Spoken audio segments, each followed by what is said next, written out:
All right, so here's section 4.4, matrices and linear systems. So a matrix is a rectangular array of real numbers. The plural for this is matrices. Each number in the matrix is called an entry. So each little number here is considered an entry inside of the matrix. Matrices are very valuable in computer graphics. So just like your graphing calculator, you can take numbers and put them into these organizations called matrices. And each number represents something like an equation number. We read matrices by rows and columns, and this is called the order of a matrix. For example, this matrix below, this one that says 6, 2, -1, then -2, 0, 5, this is a 2 by 3 matrix. So it's important to know that the numbers over here, these are considered rows, and up here, these are columns. So the way to remember the difference between a row and a column is if, like, think about, actually you can look in this room. This classroom, if you can picture the classroom, I can move my camera around too for everyone else to see. I have like all these columns in the room that go up and down that have all like the wiring for like old school Ethernet cords and whatever.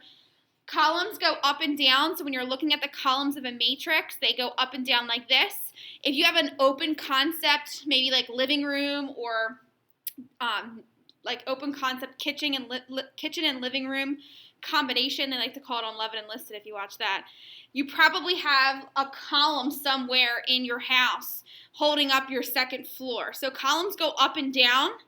Rows are going the opposite way, so they're going to be horizontal. Columns are vertical.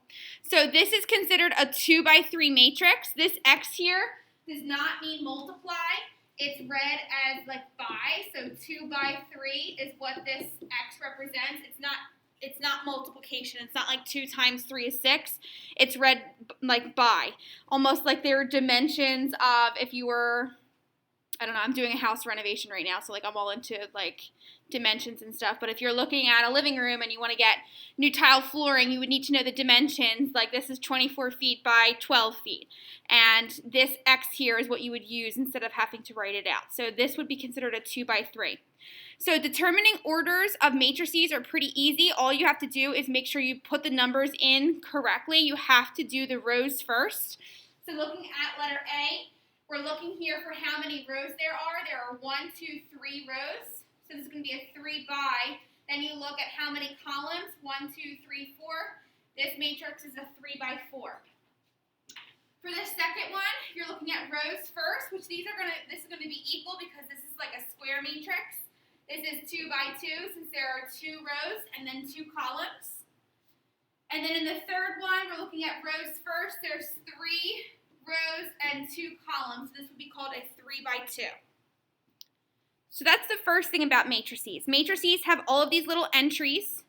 The number of numbers in each matrix can be multiplied by the dimension. Like a 3 by 4 has 12 entries because there's 3 rows, 4 columns. 3 by 4 is 12. A 2 by 2 has 4 entries since 2 times 2 is 4, and so on. 3 times 2, there's 6 entries. You have to put the rows first, the columns second, and that's how you would label them. Augmented matrices are what we're going to be using to solve linear equations and systems of linear equations. So when a system of equations is written in standard form, you can form an augmented matrix for each system. If a variable is not present, then we put that entry in as 0. So here's what's going to happen.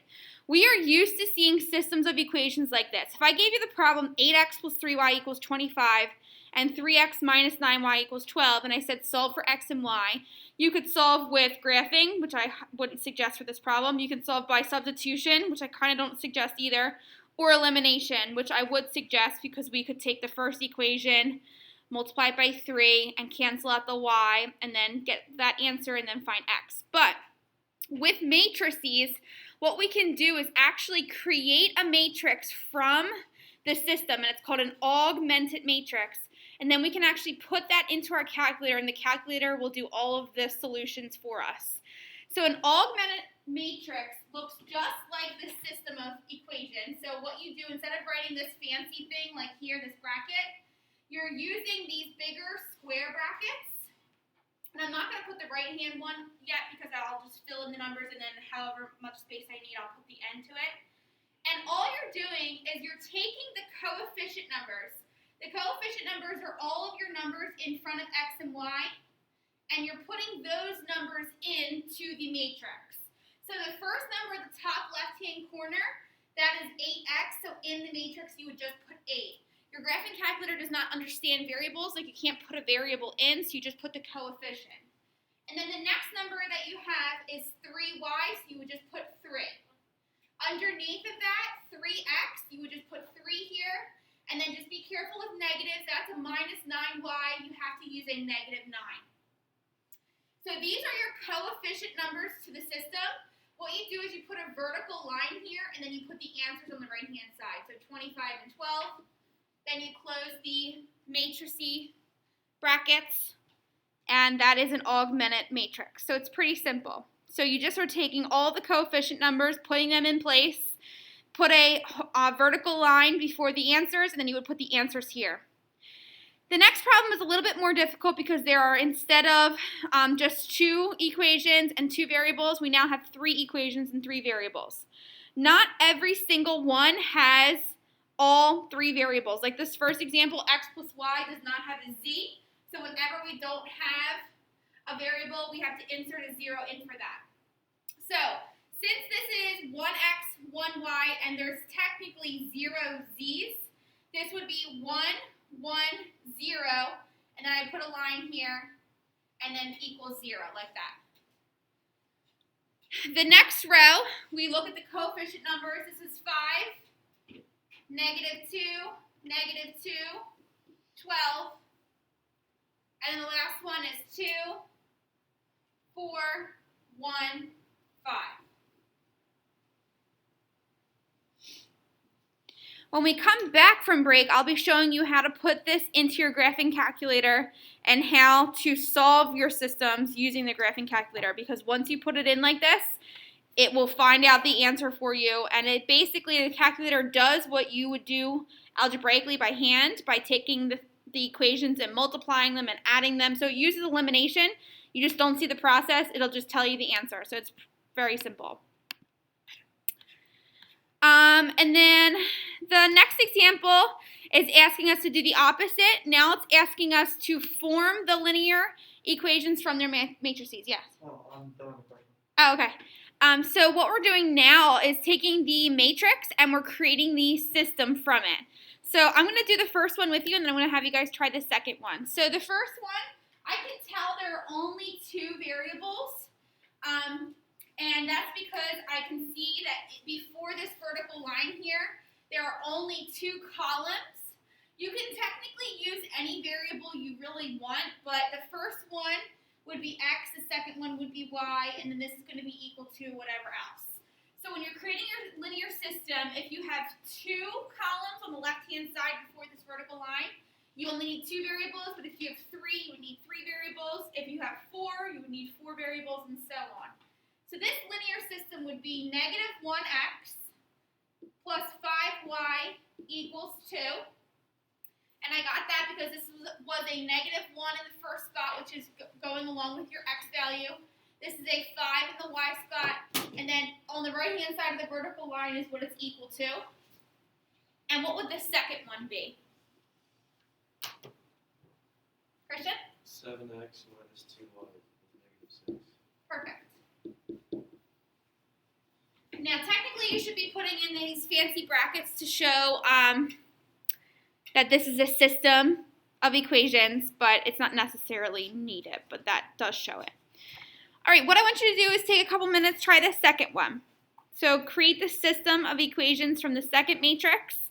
You will have an x, y, and z for the second one.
right, so creating the system from this matrix, this would be 3x plus 2y minus 1z equals 1. Then this would be x. There is no y for the second equation. So you could either write plus 0y or you can skip it completely and just write plus 2z equals negative 3. You don't need to leave that space. WebAssign does leave the space here so that when you do solve it, you don't accidentally put in a number here for the y. So you have two options, or actually three options. You could just write x plus 2z equals negative 3 with no spaces left. You could write x plus 0y minus 2z equals negative 3, or you can write it like how I did, leaving a space where there is no y value, and that will work as well.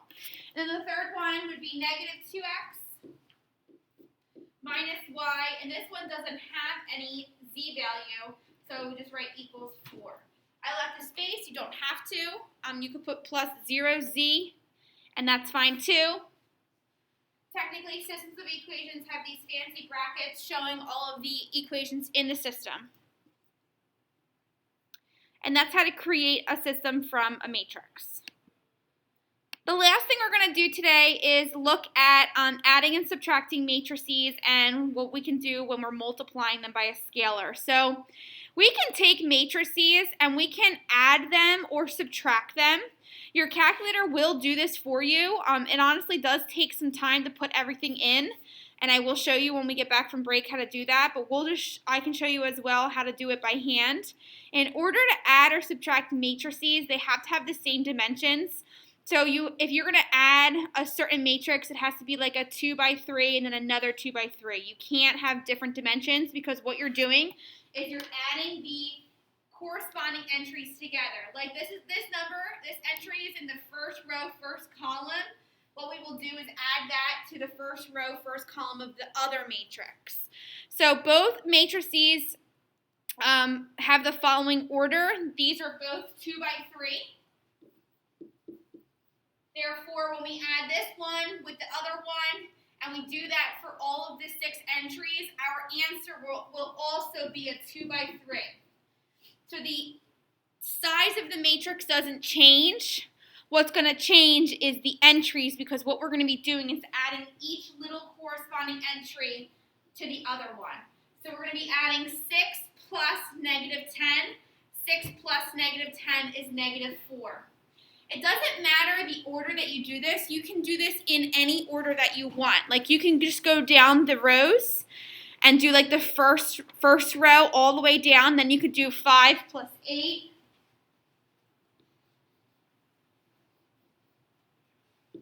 And so on. And then negative 2 plus 13. And then if you guys want to just go ahead and continue on, I will as well.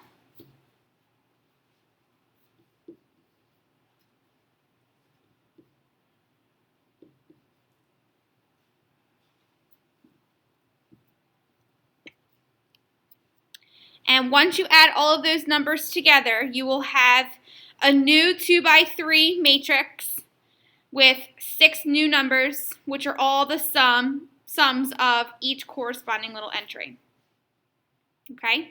It works for subtraction as well, so you can add matrices and subtract them. The only thing is they have to have the same order. So in the second example, both matrices have the following order. They're both 2 by 2. Therefore, when we subtract the first one minus the second one, our answer matrix will also be a 2 by 2. Now, when you have subtraction, you just have to be a little bit careful because when you are subtracting negatives, it will end up turning into addition, and you're subtracting corresponding entries. So we'll start with 8 minus 2. You have to take the first one and subtract the second one. 8 minus 2 is 6. Going down the row, I'm now going to do 3 minus negative 7. This is where you have to be careful. 3 minus negative 7 is really 3 plus 7, which is 10. And then moving down to the second row, 4 minus 6 is negative 2. And 0 minus negative 1 is really 0 plus 1, which is 1. Okay, so that would be your answer matrix.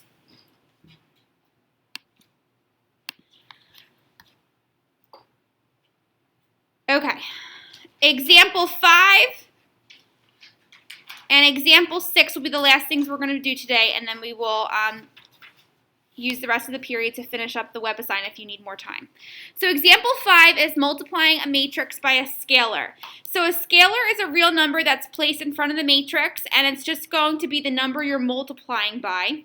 You can take any matrix of any size and multiply it by any number. This letter A is saying take this matrix on the inside, this 2 by 2 matrix, and make it 3 times bigger. You're going to multiply each entry inside of the matrix by 3. So you're going to do negative 2 times 3, that's negative 6. 3 times 0, that's 0. 3 times 4, that's 12. And 3 times negative 7, that's negative 21. You got the same dimensions as your answer. You just are making those numbers 3 times larger. Go ahead and try the second one. So multiply that 3 by 2 matrix all by negative 2.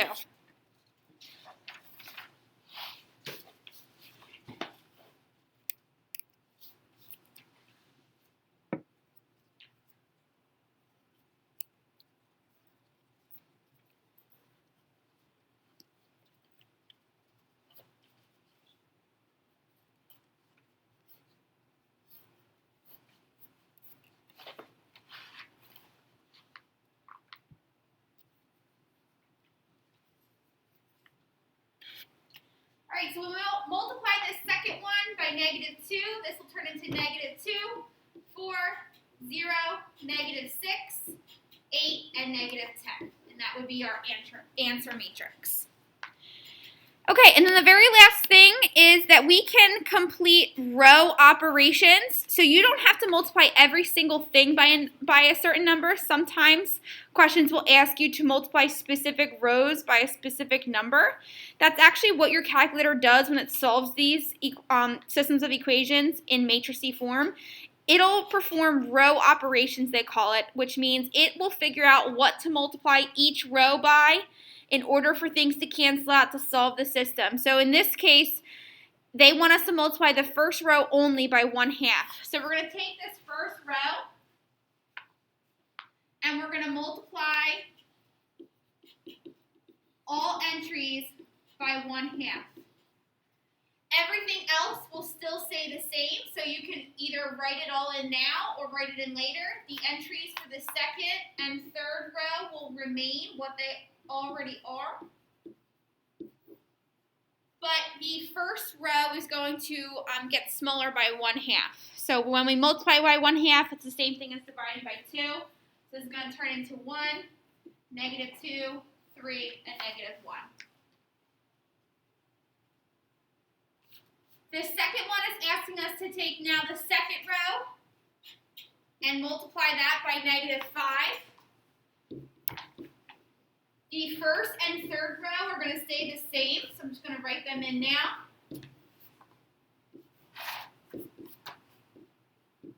But it's telling us to multiply the second row by negative 5, which will turn this into negative 5, negative 15, positive 15, and 0. So that is just a little introduction to matrices. The next page is starting out with some stuff that we will start in the new year, so we're going to end there.